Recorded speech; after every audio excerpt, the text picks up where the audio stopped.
नमस्ते दोस्तों। आज मैं आपको बताने वाला हूँ कार्तिक माह में तुलसी से जुड़े चमत्कारी उपाय, जिससे आपकी हर एक मनोकामना होगी पूर्ण।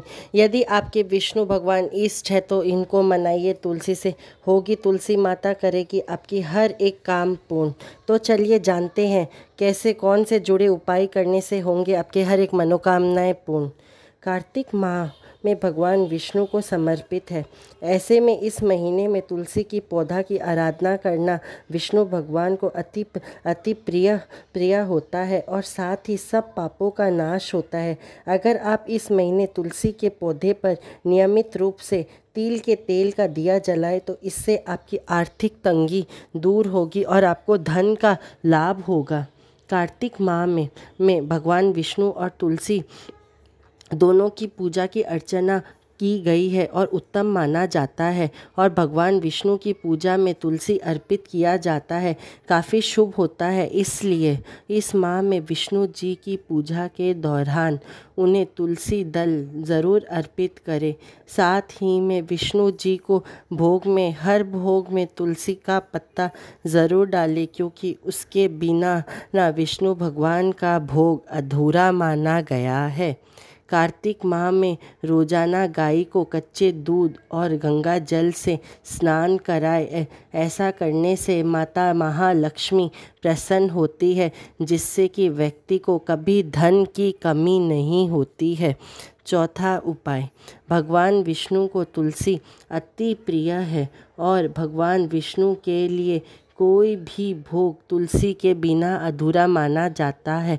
इसलिए कार्तिक माह में भगवान विष्णु को भोग लगाते समय तुलसी का उपयोग ज़रूर करें, और साथ में माता महालक्ष्मी की कृपा पानी हो तो ज़रूर तुलसी का भोग लगाए। और साथ में ही विष्णु भगवान को इस महीने में तुलसी दल भी अर्पित किया जाता है।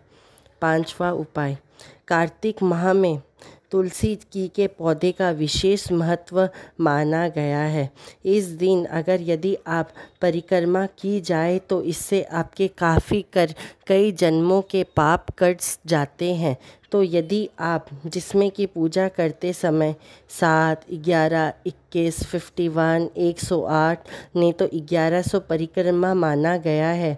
ऐसा करने से घर पे सुख समृद्धि लगातार रहती है, बल्कि आपके ज़िंदगी के सकारात्मक परिवर्तन आते रहते हैं और नकारात्मक चीज़ें सब चली जाती है। परंतु सभी लोग परिक्रमा करते हैं, पर इसका फल सभी को क्यों नहीं मिल पाता है, चलिए जानते हैं। जब भी आप तुलसी की परिक्रमा करें, तुलसी की परिक्रमा कभी भी खाली हाथ नहीं की जाती है।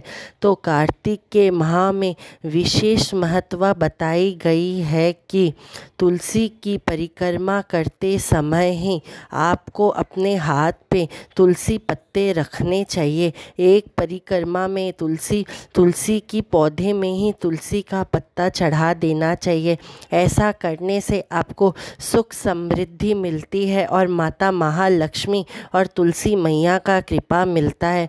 यदि आप 108 फेरी दे रहे हो तो हाथ में आप 108 तुलसी के पत्ते रखें। एक परिक्रमा में एक समर्पित करें तुलसी के पौधे के नीचे। यदि आप ऐसा करते हैं तो आपको खूब ज़्यादा समृद्धि मिलती है, इतनी सकारात्मकता मिलेगी आपके ज़िंदगी में, 10,000 गुना आपकी नकारात्मक चीज़ें ख़त्म होके सकारात्मकता आने लग जाएगी आपके ज़िंदगी में। छठवां उपाय, कार्तिक माह में तुलसी विवाह भी किया जाता है।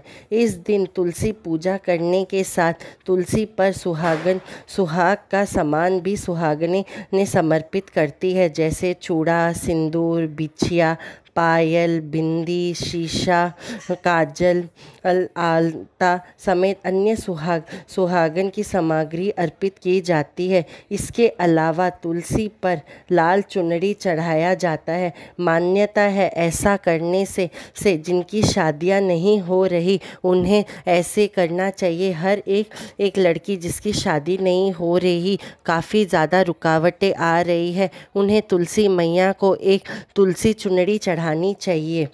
7वां उपाय, कार्तिक माह में रोज़ाना सुबह शाम तुलसी की पूजा ज़रूरी करनी चाहिए और जल भी ज़रूर देना चाहिए। वहीं शाम के समय तुलसी के समक्ष घर में गाय का बना हुआ घी का ही दीपक जलाना चाहिए और बस यही इन बातों का ध्यान रखना चाहिए। रविवार और एकादशी के दिन तुलसी जी को जल ना चढ़ाए और ना ही उनके पत्ते उतारे, क्योंकि मान्यता ऐसी है कि इन दिनों तुलसी मैया और विष्णु जी के नियमित व्रत रखती है। इन कारणों से इसके ये उनका व्रत में व्याधि उत्पन्न होता है और ये साफ कहा गया है, तुलसी शास्त्र में कहा गया है, एकादशी के दिन तो नहीं तोड़ना चाहिए और द्वादशी उसके दूसरे दिन भी आपको तुलसी के पत्ते नहीं तोड़ने चाहिए। पारण करते समय जो भी पत्ते नीचे गिरे हुए हो उन्हीं को आपको उठा के उसकी पूजा करनी चाहिए, धोकर क्षमा मांगकर, पर पत्ते नहीं तोड़ते हैं। ऐसा करने से आपके ज़िंदगी में कष्ट आते हैं। यह सब बातें तुलसी पुराण में कही गई है। 8वां और आखिरी उपाय, कार्तिक माह में तुलसी पूजा के साथ ही तुलसी का दान भी बहुत बड़ा महत्व कहा गया है। अगर आप तुलसी जी का एक पौधा भी इस महीने खरीदते हैं और उसे किसी को भी गिफ्ट या किसी भी शिवालय या मंदिर में या कोई भी गोपाल जी या कृष्ण भगवान या माता रानी के मंदिर में यदि आप देकर आते हैं तो इससे आपकी ज़िंदगी में आ रही समस्याएं काफ़ी ज़्यादा दूर हो जाती है और तुलसी मैया की कृपा रहती है और विष्णु भगवान भी आप पर खूब कृपा बरसाते हैं। तो यदि आप ये वीडियो यहाँ तक देख रहे हो तो लाइक शेयर कमेंट ज़रूर करें और साथ ही में यदि आप कोई भी उपाय कर रहे हो तो हमें दिए गए नंबर पे आप फ़ोटोज़ भी शेयर कर सकते हो। और साथ ही में यदि आप यहाँ तक वीडियो देखे हो तो कमेंट में ज़रूर जय माता दी ज़रूर लिखें। माता रानी और तुलसी मैया आपकी हर एक मनोकामना पूर्ण करे।